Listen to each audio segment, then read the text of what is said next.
তাকে কেউ চেনে না বলে দিলীপ বাবু চলে গেছে বর্ধমানে। এখানে যিনি এসেছেন আসানসোলের বিধায়ক, 3 বছর ধরে কি কি কাজ করেছেন সেগুলো কিন্তু আপনারা জিজ্ঞেস করবেন যখন দেখা হবে। দেখা তো হবেই তার সাথে। এও তো শুনেছি যেখানে যাচ্ছে সেখানে গোপনে যাচ্ছে, সন্ধ্যাবেলা যাচ্ছে, চুপচাপ চায়ের দোকানে গিয়ে চা খাচ্ছে। কেন? আর আজকে খড়গপুরে গিয়ে আমার নামে কুৎসা রটি আসছে, বলছে আমি নাকি সেখানে আইসি কে নিয়ে আলাদা করে মিটিং ডেকেছি। আরে বাবা, আমি ওইসব করি না। আমি মমতা বন্দ্যোপাধ্যায়ের সৈনিক। আমি বুক চিতিয়ে সব জায়গায় ঘুরে বেড়াই, দিনের আলোয় ঘুরে বেড়াই। আর তোমরা কি করো? তোমরা গা ঢাকা দিয়ে রাতের অন্ধকারে কালো গাড়ি নিয়ে লোকেদের সঙ্গে দেখা করতে চাও। দেখা করতে গিয়ে কি করে আসো সেটাও আমাদের সকলের জানা আছে, সেটা আমি আলাদা করে বলতে চাই না।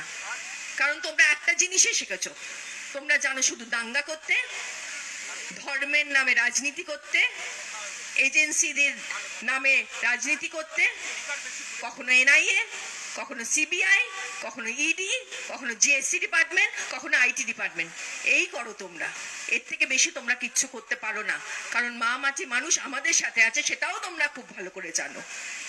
তাই যখনই আসবেন জিজ্ঞেস করবেন যে আসানসোলের বাই ইলেকশনে আপনাকে সেখানকার মানুষরা কেন জয়ী করেননি। তখন তো উনি বিধায়ক ছিলেন, বড় বড় কথা বলছেন যে আসানসোলের মানুষের জন্য নাকি উনি অনেক কাজ করেছেন। কি কাজ করেছেন? কেন ওনাকে এখানে পাঠানো হলো? কেন ওখানে আবার ওনাকে আসানসোলের জন্য লড়াই করতে দেওয়া হলো না? কেন আসানসোলে এখনো বিজেপি প্রার্থী দিতে পারেনি? এই কোয়েশ্চেনগুলো আপনারা করবেন। এই প্রশ্নগুলো করার সময় এবার কিন্তু এসেছে। আর যখন ওনারা এসে বলবেন যে আমাদের প্রার্থী অর্থাৎ আমি কি করেছি, সামনে তুলে ধরবেন যে 3 বছর ধরে আমাদের প্রার্থী বিধায়ক ছিলেন, আছেনও এখনো মিদনাপুরের। তিনি মেদিনীপুরের পাশে থেকেছেন, মেদিনীপুরের কাজ করেছেন। আর সেই জন্যই মমতা বন্দ্যোপাধ্যায়, অভিষেক বন্দ্যোপাধ্যায় এবং তৃণমূল কংগ্রেসের সবাই তাকে প্রার্থী করে পাঠিয়েছে, কারণ সে মানুষের পাশে থেকে কাজ করেছে। যারা কাজ করে তাদেরকেই আমাদের দল প্রার্থী করে পাঠায় সব জায়গায়। কারণ আমাদের দল, আমাদের নেত্রী এটাই মনে করেন যে আমাদেরকে সারাক্ষণ মা মাটি মানুষের পাশে থেকে তাদের সেবা করা, তাদের কল্যাণ করতে হবে, তাদের সেবা করতে হবে, এটাই আমাদের মোটো। তাই আবারও বলছি, এখনই সময়, সবাইকে এক হতে হবে। আমাদের পরিবার বেড়েছে, আমাদের মেম্বার বেড়েছে, আমাদের মধ্যে একটু মান অভিমান থাকবে, এটা স্বাভাবিক, এটা মানুষের মধ্যে আসে, এটা আমাদের হিউম্যান নেচার। কিন্তু যখন আমাদেরকে একটা লড়াইয়ে নামতে হবে, একটা যুদ্ধক্ষেত্রে যেতে হবে, সেখানে আমাদের মান অভিমান সরিয়ে দিয়ে আমি আপনাদের কাছে বিনীতভাবে অনুরোধ করছি যে আমার সাথে, দিদির সাথে, অভিষেকের সাথে, তৃণমূল কংগ্রেসের সাথে এই মা মাটি মানুষের লড়াইয়ে যেটা আমরা নেমেছি, সেখানে আপনারা যারা যারা এখানে আছেন এবং নারায়ণগড়ের বুথ লেভেল থেকে আরম্ভ করে শীর্ষ নেতৃত্ব অবধি আমি আপনাদের কাছে আজকে অনুরোধ করে যাচ্ছি যে সব কিছু ভুলে গিয়ে আসুন, আমরা এই লড়াইয়ে একসাথে নামবো। এবং যেমন আমার ভাই সূর্য বললেন, এর আগের আমার বক্তারা বললেন যে লড়াইয়ে আমাদের জিত হবেই, কারণ মানুষ আমাদের সাথে আছে, তাদের সাথে মানুষ নেই। তাই আমরা আজকে এখান থেকে এই শপথই নিয়ে যাব যে 25 তারিখে, 25শে মে আমাদের ভোট, আমাদের ভোটের দিন আমরা সবাইকে নিয়ে আমাদের এইটুকুই করতে হবে যে দেখতে হবে যে সবাই যে যার বুথে, যে যার অঞ্চলে যারা যারা আছেন সবাইকে এইটুকুই দেখতে হবে যে ভোট যেন সবাই দেয়। ফ্রি অ্যান্ড ফেয়ার ভোট হবে, কিন্তু ভোট যেন প্রত্যেকে গিয়ে সেদিনকে দেয়। সকাল সকাল গিয়ে যেন মানুষরা ভোট দেন।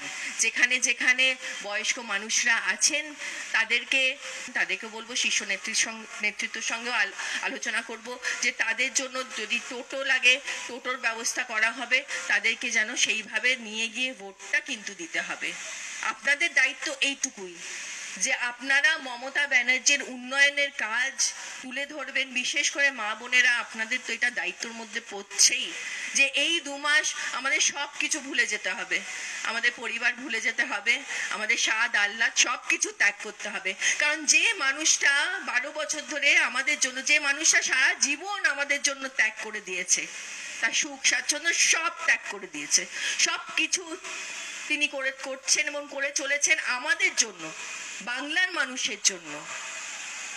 সেই মানুষটার মুখ চেয়ে, সেই মানুষটাকে যদি আমরা এইটুকুও ভালোবাসি, এতটুকুও ভালোবাসি, তাহলে সেই মানুষটার জন্য কিন্তু আমাদের এই লড়াইয়ে নামতে হবে এবং এক হয়ে লড়াইটা করতে হবে এবং ওই জমিদার অত্যাচারী বিজেপিদের দেখিয়ে দিতে হবে যে বাংলার মা মাটি মানুষ আর তোমাদের চায় না, এবার তোমাদের বিসর্জনের পালা।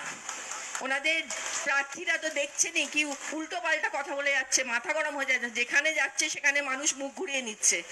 কর্মীরা না, আমাদের কর্মীরা কিচ্ছু করছে না। সংবাদ মাধ্যম আমাকে জিজ্ঞেস করছে যে দিদি এটা এরকম বলছে, আমি বলছি কর্মীরা কিছু করছে না ভাই, ওরা যেখানে যাচ্ছে মানুষ মুখ ঘুরিয়ে চলে যাচ্ছে। কেন মুখ ঘোরাবে না? ওদের ভাষা শুনেছেন? কেউ বলছে পিতৃ পরিচয়ের কথা, কেউ বলছে মৃত্যু ঘন্টা বেজে গেছে। এইসব মানুষ আর মেনে নেবে না, এইসব মানুষ আর শুনতে চায় না, কারণ মানুষ শুধু কাজ দেখতে চায়। মানুষ আর এই জুমলাবাজি সহ্য করবে না, এই মিথ্যে প্রতিশ্রুতিও আর সহ্য করবে না। অনেক হয়ে গেছে, 15 বছর ধরে অনেক শুনেছে। এবার আর মানুষ শুনতে চায় না, এবার মানুষ তাদেরকে রিজেক্ট করতে চায়। আর সবার আগে রিজেক্ট করবে কে? বাংলার মা মাটি মানুষ। বাংলার মা মাটি মানুষ এবার ওদের বিসর্জনের ঘন্টা বাজাবে।